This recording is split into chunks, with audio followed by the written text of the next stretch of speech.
The Half-Life 2 beta is held in an almost legendary status among the Half-Life fandom. It was a stunning but horrific version of Half-Life 2 that lost a lot of its most impressive features by the time it finally made it to its retail version. Of course, there were many fair reasons as to why some parts were cut, however, some were and still are talked about frequently. Cremators and Mr. Friendly are some of mine I wished had made it into the final version. For each feature added or removed, the lore and feel of the story changed slightly, and one of these would have made a huge impact to the tone of the game. What was this brutal feature? How did the Combine Empire use it to control the population? And why did it not make it into the final game? Here, we explore what we know of the lore and story behind the Manhack Arcade in the Half-Life 2 beta. Almost every video that covers the Half-Life 2 beta, mine included, will always mention the vast shift in tone between the beta and the retail version. The words dark and gritty may come to mind. This version saw the brutality of the Combine and how they made use of and manipulated almost every aspect of the human body and mind to strengthen their hold over the population of the planet. Out in the cities across the wasteland, Combine soldiers followed the orders of the Consul from his office in the Citadel. The most important of these orders were to keep control, put fear into the citizens of the various Combine-controlled cities, and most importantly, stop any resistance activity from occurring that could even spark the talk of a rebellion against their Combine overlords. Humanity had made a deal with the Combine at the end of the 7-hour war, submission in return for their lives, so the Combine had to keep them in line by any means. The civil protection units had many tools at their disposal to complete their jobs and keep the Combine happy. The most commonly used were stun batons to quickly take down a citizen if they disobeyed an order, and pistols were fired to wound them if they became aggressive. For the more dangerous and resistant of humanity and Vortigaunt, the civil protection had another weapon up their sleeve that everybody recognized and feared: the Manhack. The vast Combine Empire had conquered countless planets and with it, countless species during their exploration of space. For each race, they experimented with their biology to see how well they could fit into their armies and workforce. Aside from this, they also looked at what the occupants of a planet had discovered and invented over the ages. When they came upon humanity, they learned that they relied heavily on technology to construct their settlements, gather food, and the various essentials the human civilization needed to grow and thrive. With this technology, the Combine looked at what they could create from it to control the population. After years of occupation, the Combine developed many pieces of technology and techniques to keep humanity submissive. One of these came in the form of the Viscerator, also known as the Manhack by the Resistance. These terrifying flying shredders were mostly deployed by Combine civil protection soldiers and sent to seek out Resistance members, outliers, and generally anyone who opposed the Combine's rule. For the most part, they were extremely effective. Although the Combine had control over the majority of their cities, other factors still got in their way, such as Xenian lifeforms and well-defended Resistance regions. They would have normally sent in city scanners to survey and scout out these areas, but the large floating cameras had no way to defend themselves. To fix this, they instead sent in manhacks to take down what they could as the Combine watched from a safe location.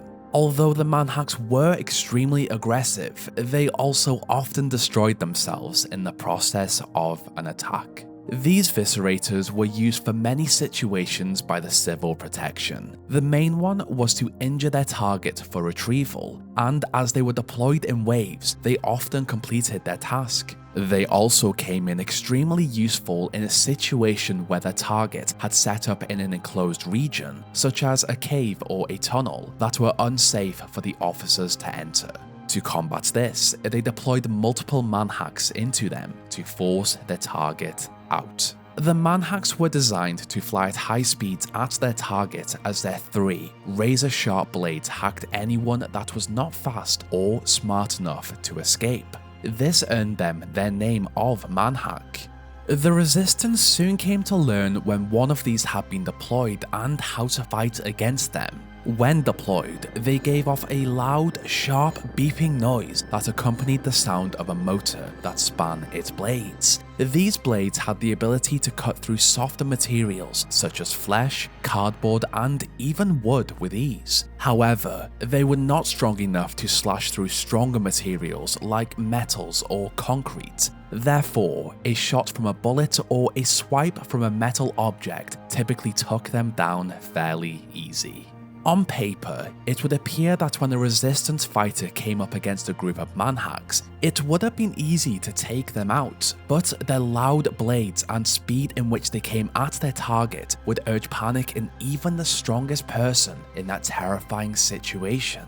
The Resistance hated the Manhack, and for those who survived the subsequent infections of these deep wounds, they bore deep scars to remind them of their encounter.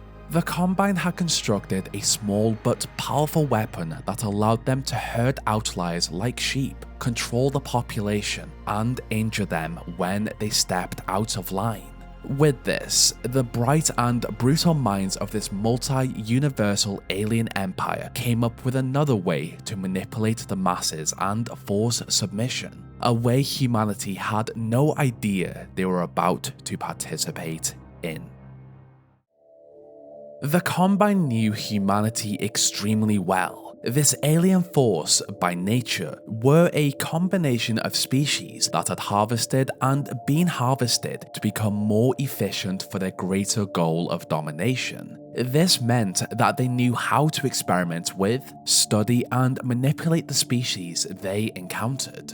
After the 7-hour war, the Combine allowed the human population to live out their days in their cities, under the constant surveillance of cameras and Combine units. The citizens lived mostly in fear, aware that almost all of their actions were watched by Big Brother. If they acted incorrectly, they were punished severely. The Combine knew how humanity felt and used this to their advantage. The citizens needed an escape, even if it was just a mental one. To this, the Combine constructed an arcade in City 17 for them to visit. As of now, only one arcade is known of, but there may have been more in the other cities across the wasteland. As an entertainment center in the city, bright light blasted into the sky, and the sound of laughter inside could be heard on the depressing streets. Inside, the walls and aisles were filled with arcade video game cabinets. It appeared that the name of the game they played was called Hackman. For the few hours the citizens spent here, they could forget about the troubles of the world. Even if they had to wait in a queue to play, it was still an escape. When it was eventually their turn, the citizens played a game in which they took control of and piloted a cartoony sprite of a manhack in a cartoon city just like their own. The players knew what a manhack was, as they frequently surveyed the cities and accompanied Combine civil protection units. The aim of Hackman was simple: clear the level of the human characters by killing them with the manhack. When they cleared an area, prompts appeared on their screen, one of which was, "Good work, you've cleared the sewers. Are you ready to level up?" These targets always appeared to resemble enemies of the Combine, mostly Resistance members, citizens who defied orders, and generally, others that sought to escape and rebel. The most rewarding part for the player was that they could hear the screams as their buzzsaws cut through their targets, and as a reward, they were offered upgrades and more dangerous versions of the manhack for their next level. By playing a game from the Combine's perspective, it reinforced the idea that the Combine were the good guys and those who stood against them were actually the antagonists. Rebellion was not acceptable and was punished harshly. This was propaganda disguised in the form of fun and escape from a harsh reality. Interestingly enough, no two play sessions were ever the same. The antagonists were always portrayed by different refugees or resistance members, and the location of the game always changed each time they played. Behind the scenes, the players were just missing out on one crucial element of the arcade. The game they played was in all terms a game. It had been developed by Combine scientists and engineers. There were goals, upgrades, and rewards. However, the players did not know that the city they explored and the manhack they controlled were not virtual at all. It was merely a camera into their world adapted to look like sprites of a much older game, a real city, a real manhack, and most importantly, real deaths of the citizens they hunted and took down under the orders of the Combine. The arcade, dubbed Manhack Arcade, gave the Combine the ability to subconsciously indoctrinate their citizens with their beliefs, and allowed these miserable citizens to unknowingly participate in the murder of the rebels that plagued the city. They had tricked the population into becoming unwilling soldiers in a war against the bravest of their species. Under the Combine's grasp, the players were completely unaware and would only discover the truth if they were told. Of course, even after the discovery of the truth, some would refuse to play and attempt to spread word, while others would have just continued to play without regard of the moral consequences of their actions. It could be entirely possible that every manhack that surveyed the dangerous regions of the wasteland and cities were controlled by someone who simply believed they were playing a game that had very real actions in a devastating world. The Combine had enforced many pieces of technology, control methods, and features across the planet to ensure they held on to Earth and kept humanity submissive. Aside from the disgusting physical mutilation of the species, the Manhack Arcade may be the worst. A brutal, psychological, and manipulative technique that, if the player ever discovered the truth, would ultimately break them. The Manhack Arcade was a barbaric torture method developed by the Combine to manipulate the citizens of the wasteland to capture and injure outliers for them. This was an incredibly smart idea on their part. If these players did eventually discover the part they had played in this awful practice, they would have to live with that guilt for the rest of their lives. Humanity never wanted this war, and when it did come, they agreed to the terms of the Combine in return for a life with limited torment as long as they obeyed. Unfortunately, the Manhack Arcade did not make it into the retail game, but we did still see other methods and tactics the Combine enforced to keep humanity subservient. No children, the threat of being turned into a stalker, and even the promise of a reward if they turned against their family and neighbors who had joined the resistance. Regardless of the methods they used, the Combine Empire understood humanity very well and knew how to motivate them, with or without a game that, at a first glance, felt like an escape.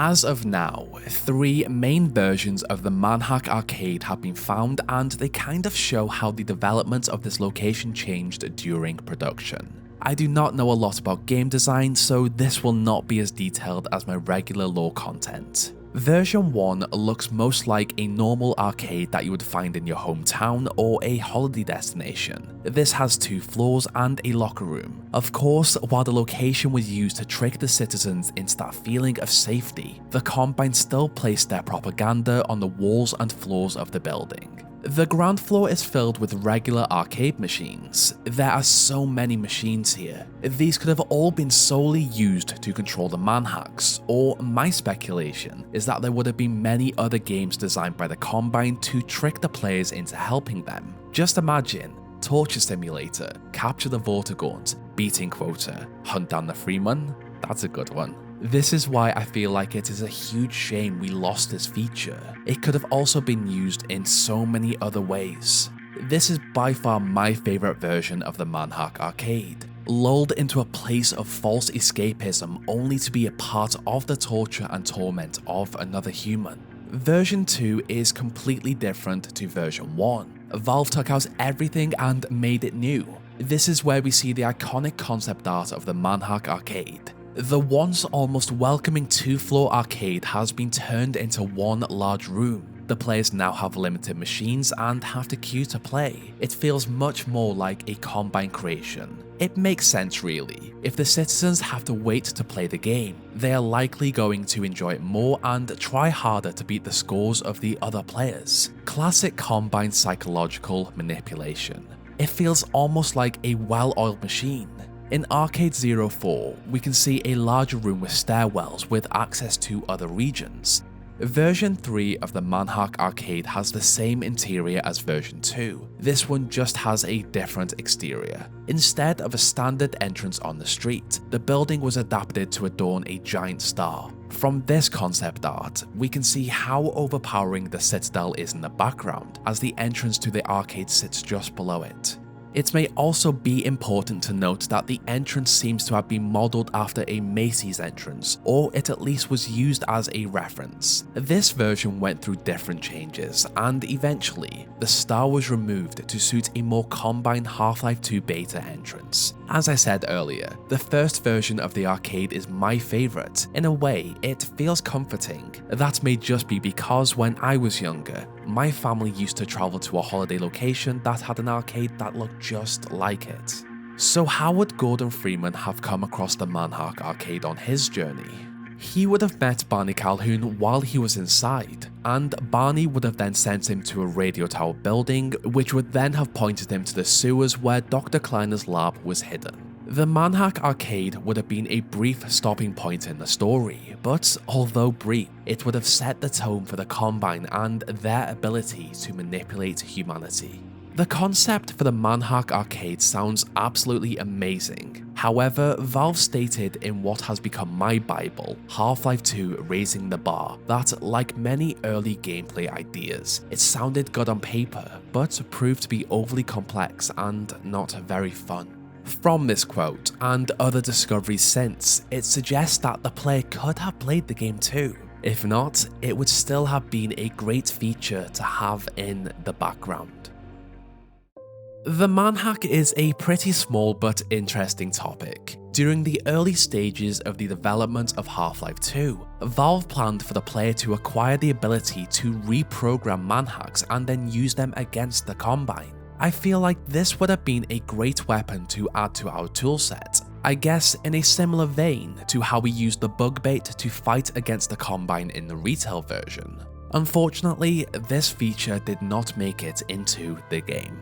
Moving forward, during the development of Half-Life Alyx, it seemed Valve had not forgotten about this feature and once again attempted to implement it into the game and have Alyx reprogram the Manhack sent at her. Sadly, once again, it was cut. While the ability to reprogram and use the Manhacks were cut from the official Valve games, the fan game series, Entropy Zero, focused on the story of a Combine unit abandoned in City 10. Through him, we were able to use the Manhacks as a weapon against the Resistance. This is probably one of the best Half-Life fan games I have played, and the ability to use the Manhack is pretty impressive. I would highly recommend anyone to play it. All of them are free on Steam. For a while now, I have really wanted to cover the Manhack and Manhack Arcade. The issue I had was that there was not really enough information to give them separate videos, so I thought why not combine them. Half-Life 2 Raising the Bar and Half-Life 2 Raising the Bar Uncorrected Proof were amazing resources for this video. Throughout the video, I have said multiple times how much I love the concept of the Manhack Arcade, not just because it would have been cool to possibly play as a Manhack and run down those pesky Resistance members and refugees, or to have watched the citizens play the game, but I would have loved the tonal shift it would have added to the world. Imagine how devastated the citizens would have been if they figured out the truth. They had been used to murder other members of their species. It is truly a genius idea on the Combine's part, but overall a terrible, terrible thing. I swear I am not a Combine sympathizer, I just really like the concept. That was everything I wanted to cover for this topic. Please like, share, dislike, and comment on your thoughts. Any engagement is amazing. The algorithm has changed over the past few months, so views are a little lower than normal, so I would really appreciate it if you could engage in any way to get us back to where we were. As usual, I would like to thank my amazing gold tier patrons, the best resistance fighters you could ask for: Jonas, Lewis, Queen Arby, Fluffy the Dragon, Chicken Guy 791, Ruben Mendoza, Mossflit, Duke, Toadnut, Oren X, Azu, Karatana, AJ, Verona, Comfy, and BG Games. What did you think of this lore? Would you have liked the Manhack Arcade to have been kept in the retail game, even in a background capacity? And what would you like me to cover next? This is where our story ends. Check back next week for a new one.